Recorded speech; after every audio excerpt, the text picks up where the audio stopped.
Hi everybody, and welcome to the Deanne Scanlon Show. I'm DJ Foster, joined by Grand Valley State head volleyball coach Deanne Scanlon. Coach, thanks for joining me today. Well, we got a lot to talk about from last week. 3 matches, 1 at home, 2 on the road. The first was a tough home game against rival Ferris State. You lost 3-2 last Tuesday. A great match to watch. A lot of fans here. It was the largest attended game here since 2009. You won the first and fourth sets. Ferris took the second and third, so it took it to, of course, a pivotal 5th set. Why not? And Ferris was able to pull out just at the very end a 15-13 victory in the 5th set. Talk about that match, just kind of everything that happened and your thoughts about it. I'd almost forgotten about it after the 2 wins this weekend. But, Ferris has got a very seasoned team, and I thought our kids battled all night. There was definitely opportunities there for us that I think we kind of squandered away a little bit. But, I love the fight of our kids. We were down 14-11 in set number 5, and we fought back there at the end and had, some good swings at it to win set 5, but it just didn't fall our way. But I thought our kids played with, they just competed, played with a lot of heart.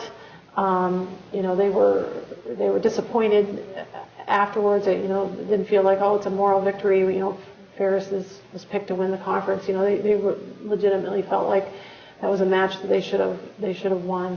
We're just looking forward to, I guess, getting to play them again a little bit later in October.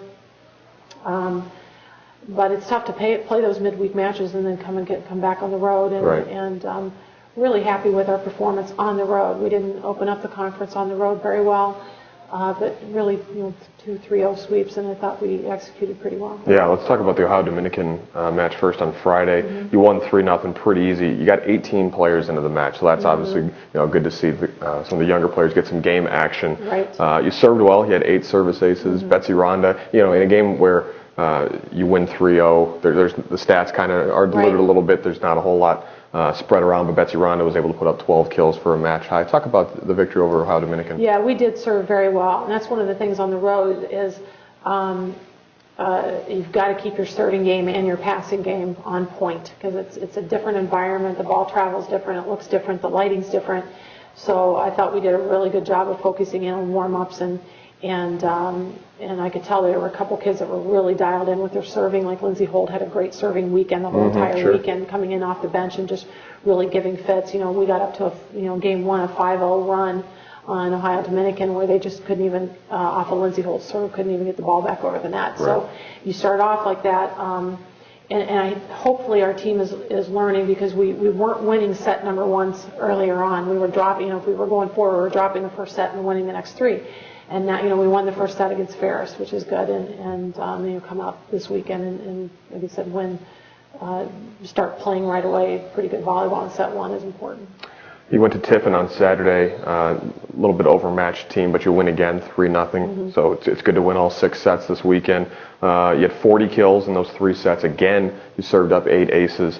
And Betsy Rhonda, again, I mentioned her last game or during the last match, but she had a double-double, her 9th of the year already, 12 digs and 10 kills. Talk a little bit about her play, how well she's done at the beginning of the year, and just the victory overall. Yeah, she's just a kid that comes out and competes and can compete through anything. She may be having a rough night or maybe go through a rough patch in the middle of the match, but she's just able to, her mental game and the way that she approaches the game allows her to, just all through the game always get herself steadied even if bad things are happening, and she's able to attack out of the back row as well as the front row. She's a top option there. She's one of our best defenders outside of our libero.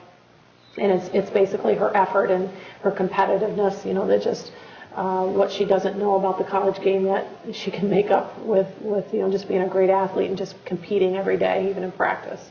Another one of your better defenders, Ina Uma, is steadily moving up the block charts in Grand Valley State career history. Yeah. She now has 354 block assists. That's 4th most in Grand Valley State history, and 422 total blocks, and that's 7th most.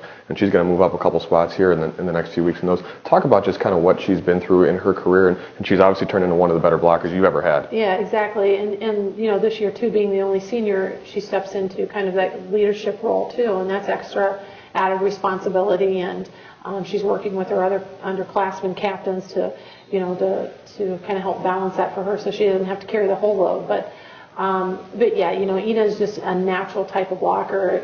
She's worked on her technical part of the game, but there's some instinctual parts of volleyball that, you could coach a kid up for 20 years and they're just not going to get it. Sure. And she has that when it comes to blocking. And, offensively, I think she still hasn't hit her peak. And if we can continue to keep getting her better offensively, it's just going to really, I think, break us wide open as we get into late October if Ina can get on track offensively. But defensively, to have somebody up there to play defense around a ball like that's always has that hitter on the other side of the net thinking, where is she? Do I have a free swing or do I have to tip or roll that? It makes our transition game a lot easier. The other number that's been surrounding your team, certainly the past few weeks, is the win total. Yes. You're at 999 victories in program history. You're one win away, obviously, from being the 7th team in Division II history to reach 1,000 wins. Obviously, a very cool accomplishment. And besides you, Tampa is a few wins behind, but then there's nobody else for about the next 100 wins. So it's just going to be you two for a while. And you have 2 opportunities this weekend to do it at home. You have Lake Erie on Friday at 7 p.m. Here in the Fieldhouse Arena, and Ashland on Saturday at 4 p.m. Talk about both those Ohio schools coming in, and talk a little bit about the milestone, too, that you're hoping to get to this weekend, just kind of what it means, too. Yeah, we really want to get it this weekend because we're home. We'd love to do it in front of our home crowd, and it's alumni weekend, too. So, there are so many players, coaches, support staff, fans that have been involved in those 1,000 wins over the years. And to have, people coming back and being able to witness, 1,000 is pretty cool, but 1,001 is cool too. It's that next step. So if we could get back to back, that would, the weekend really couldn't get much better. Quite honestly, I think Saturday is going to be probably the better matchup of the two. Hopefully we'll take care of the 1,000 wins on Friday night.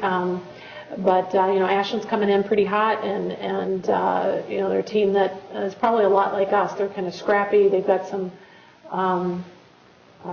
kids that can go back and just bomb on some serves. Hopefully, they won't feel too comfortable in our environment doing that. But they have to play a tough Ferris team the night before, too, so hopefully maybe Ferris can take it to a little bit up there, too. It's nice to have a good travel partner. Yeah, get a little help from the Bulldogs. Yep, so...